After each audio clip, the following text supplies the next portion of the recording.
বিয়ের পূর্বে কোনো মেয়ের গায়ে হাত দিবি না ভাই আমার, খবরদার। বিয়ের পূর্বে কোনো মেয়ের সাথে কথা বলবি না, খবরদার। তোর যোগ্যতা নেই ওর সাথে কথা বলার।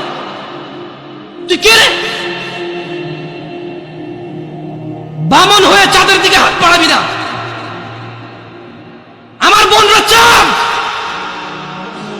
ওয়াল্লাহি যেদিন ইসলামী শাসন আসবে, যেদিন ইমাম মেহেদী আসবে, যেদিন ঈসা আলাইহিস সালাম আসবে, ওনার বন্ধের উপর যারা হাত দেবে উনি হাত কেটে ফেলবে।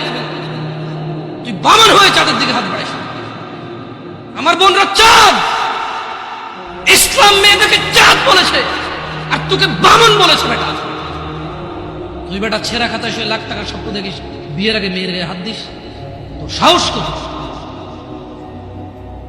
তোর সাহস কত? তুই জানিস না মুহাম্মদ সাল্লাল্লাহু আলাইহি সাল্লাম বলছে নেক স্ত্রী দুনিয়াতে যা আছে ওর চেয়ে বেশি উত্তম। তুই কি করে ওর গায়ে হাত দিস বিয়ের আগে? তোর সেই যোগ্যতা আছে বল? তোকে আল্লাহ জাহান্নামে ফেলবে, তোকে আল্লাহ জ্বলন্ত আগুন নিক্ষিপ্ত করবে, তোর শরীর পচবে, তোর শরীরের গন্ধে জাহান্নামে থাকতে পারবে না। তোকে এত নিকৃষ্ট